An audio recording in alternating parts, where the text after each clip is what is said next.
BBA, BCA, BCom Computers, 100% placement guarantee. I create Degree College, Kukatpalli, Hyderabad. నమస్తే రమ్మగారు. నమస్తే జయ. ఏదైనా ఒక మంచి కథ చెప్పండి రమ్మగారు. మంచి కథతో ఒక మంచి విషయం చెప్తాను జయ. తప్పకుండా. కబుర్ల దేవత కథ. కబుర్ల దేవతే. అయితే ఈ కబుర్ల దేవత కథ దాదాపుగా 60s లో అట్లా రాయబడిందని అనుకుంటున్నాను నేను. 60 అయితే ఎర్లీ 70s లో అనుకో. ఆ తర్వాత మళ్ళీ ఈ రైటర్ వారి పుస్తకాలు మళ్ళీ వేసినప్పుడు కబుర్ల దేవతే మొదటి కథగా, అంటే ప్రముఖంగా కబుర్ల దేవత అనే పుస్తకంగా కూడా వేశారు. అమరావతి పబ్లికేషన్స్ వాళ్ళు వేశారు. కబుర్ల దేవత ఎప్పుడో చదివాను నేను, నాళ్ల క్రితం, ఏనాడో గుర్తుంది నాకు. నన్ను కూడా చిన్నప్పుడు నేను కబుర్ల దేవత కనపడాలని కోరుకునేదాన్ని కూడా. అవునా? బాగుండేది కథ. ఓకే. చిన్న కథ అది. యాక్చువల్గా ఈ కొద్ది రోజుల క్రితం ఒక ఆర్టికల్ చదివాను నేను. ఈ కబుర్ల దేవత పుస్తకం రాసిన కవి గారికి, రచయితకి కేంద్ర సాహిత్య అకాడమీ బాలల సాహిత్యానికి అవార్డు వచ్చింది. అబ్బా, ఆ పుస్తకానికి. ఎంత గొప్ప విషయం కదండి. గంగిశెట్టి శివకుమార్ గారని, వారి కథలు మనం చాలా చెప్పుకున్నాం, చిట్టి కథలు. ఆ చిన్న కథని నేను కొంచెం పెద్ద కథ చేసేదాన్ని, కొన్ని కథలతో మనం కలిపి కూడా చెప్పుకున్నాం. ఎప్పుడు వారి పేరు చెప్పే సందర్భం రాలా. వీరికి సాహిత్య అకాడమీ అవార్డు రావటం వల్ల ఈ పుస్తకం పేరు ప్రముఖంగా చెప్పి ఈ కథ చెప్దాం అనుకున్నాను నేను. ఈ కబుర్ల దేవత కథల పుస్తకం మనకి అమరావతి పబ్లికేషన్స్ వాళ్ళు వేశారు. బుక్ ఫైర్లో దొరుకుతుంది, ఆన్లైన్లో దొరుకుతుంది. చిన్న కథలు, హాయిగా బ్రీఫ్గా తేలికపాటి భాషలో చక్కగా ఉంటాయి. చిన్న కథలు చాలా హాయిగా ఉంటాయి. అవకాశం ఉన్న వాళ్ళు, పుస్తకాలు చదివే అలవాటు ఉండి పిల్లలకి తెలుగు పుస్తకాలు గిఫ్ట్ చేయాలనుకుంటే కనుక మీరు ఆన్లైన్ ఈ బుక్ కొనుక్కోవచ్చు. అమరావతి పబ్లికేషన్స్ వేశారు. అయితే నేను వారితో కూడా మాట్లాడాను. ఆ ఫోన్ నెంబర్ దొరకంగానే ఒక ఉత్సాహం వస్తుంది అనమాట. రచయితలతో మాట్లాడే అవకాశం బాగుంటుంది కదా. అయితే ఈ కథ భలే బాగుంటుంది జయ. ఈ బుక్కి అవార్డు రావటం ఒక ప్రముఖమైన సంగతి. కథ అయితే మరీ ముచ్చటగా ఉంటుంది. ఓకే. పూర్వం ఒక ఊళ్ళో ఒక ఆయన ఉండేవాడు. దీనికి చాలా కబుర్ల పోగు. రామయ్య అనుకుందాం ఆయన పేరు. ఎంత కబుర్లో. కబుర్లు అంటే జనరల్గా ఏం చెప్తాం మనం?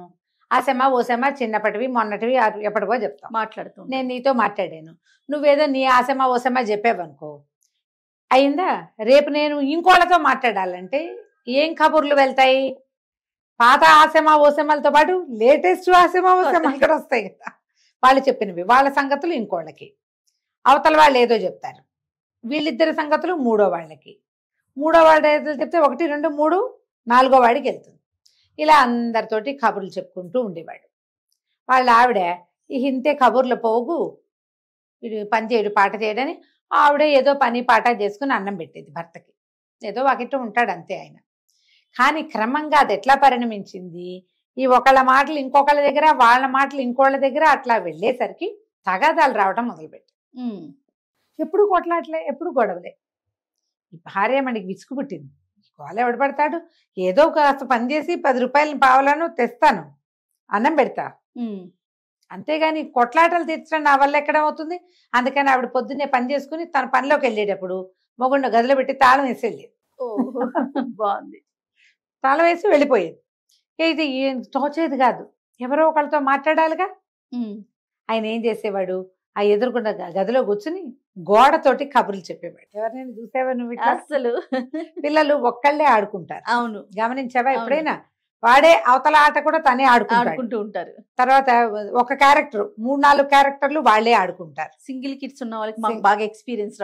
వాళ్లే 3 క్యారెక్టర్లు 5 క్యారెక్టర్లు వాళ్ళే స్టూడెంట్ వాళ్ళే. నిజం రామ్ గారు ఆడుకుంటారు అట్లా. ఇప్పుడు ఈయనకి కబుర్లు వినేందుకు ఎవరు లేరు. తన కబుర్లు గోడకి చెప్పేవాడు. ఓకే. ఆ గోడకి చెప్పగా ఒకనాడు గోడ దడేలమని పేలింది. గోడలోంచి తేవత బయటకు వచ్చింది. ఈ పుస్తకానికి ఉన్న కవర్ పేజీ మహా ఇంట్రెస్టింగ్ గా ఉంటుంది. నీకు చూపించా కదా, గోడలోంచి జేజ్ వస్తుంది, ఈయన మహావినయంగా నుంచున్నట్టుగా నమస్కారం పెడుతున్నారు, చిన్న పంచి లాంటిది ఏదో కట్టుకుని దండం పెడుతున్నాడు. ఈ వంగి ఆశ్చర్యపోయాడు. ఎవరమ్మా నువ్వు అన్నాడు. నేను కబుర్ల దేవతని, ఇన్ని రోజుల నుంచి నువ్వు చెప్పే కబుర్లన్నీ వింటున్నాను. ఓకే. ఎంతో బాగా కబుర్లు చెప్తున్నావు నువ్వు ఇంత బాగా చెప్తున్నావు కాబట్టి ఇగో నీకు బహుమతిగా ఇస్తున్నానని ఇంత డబ్బు సంచి ఇచ్చింది. చేసరికల్లా ఎంతో సంతోషం వచ్చి, ఏమిటి నేళ్ళ నుంచి వాళ్ళకి వీళ్ళకి కబుర్లు చెప్తా, ఎప్పుడు ఏమి రాలా, కబుర్ల దేవత చూడు ఎంత బాగా ఇచ్చిందో. సాయంత్రం భార్య ఇంటికి వచ్చేసరికి ఆవిడ ఆశ్చర్యపోయింది. బోళ్ళంత డబ్బు వచ్చింది. ఇక ఆవిడ పని చేయక్కర్లేదు పెద్దగా, సరే ఇల్లు వాకిలి చక్కగా మంచివి కొనుక్కున్నారు, పొలం పుట్రా కొనుక్కున్నారు, హాయిగా ఉన్నారు. వీళ్ళ పొరుగున ఇంకొక ఇష్టయ్య ఒక ఆయన ఉన్నాడు. ఆయనకి కళ్ళు కుట్టినాయి. ఏమిటి వీళ్ళకి ఇంత డబ్బు ఎట్టా వచ్చింది సడన్ గా? కొంతమంది చెప్పరు, కొంతమంది నిజం చెప్తారు. ఈయన ఉన్నాడు కదా రామయ్య గారు, ఏదైనా చెప్పేస్తాడు. ఆ కిష్టయ్య గారు వచ్చి రామయ్య గారి దగ్గర కూర్చుని, ఏమిటి రామయ్య నీకు ఇంత డబ్బులు ఎట్టా వచ్చినాయి ఏమిటి అని అడిగితే, ఏముంది నేను కబుర్లు చెప్తాను కాదు, మా ఆవిడ గదిలో పెట్టి తాళం వేసి వెళ్ళేది, రోజు గోడతో మాట్లాడా, కొన్నాళ్ళకి ఆ గోడలోంచి అమ్మవారు బయటకు వచ్చి కబుర్ల దేవత డబ్బులు ఇచ్చింది అన్నాడు. ఈ కిష్టయ్య కనిపించింది, అయ్యో రామా నేను ఇంతంత పని చేసుకుంటున్నానే, ఈ పొలం వెళ్ళి ఈ పనులు ఏమిటి, ఈ గోల ఏమిటి, వీడికి మళ్ళీ రోజు ఊసిపోక 4 కబుర్లు చెప్తే దేవత ఏ దేవత వచ్చి డబ్బు ఇవ్వకపోయినా వాడికి ఇచ్చిందిగా, మనకు కూడా ఇస్తుంది.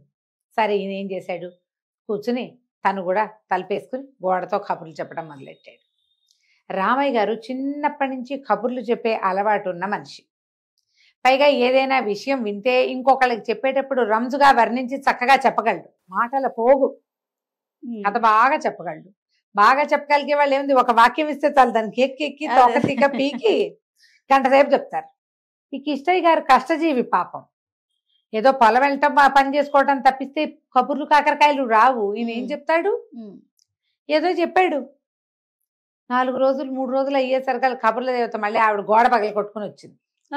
తెగ తిట్టింది, నువ్వు నీ పిచ్చి మాటలు ఏమి రుచికరంగా లేవు, నీ ఒక్క కబురు కూడా డబ్బుల ఆశతోటి ఈ పని చేస్తావా, అంతే కదా, ధనం మీద ఆశతోటి నన్ను విసిగిచ్చావు నువ్వు అని గట్టిగా కేకలుస్తుంది. నోరు పడిపోయేలాగా శాపం పెడతాను.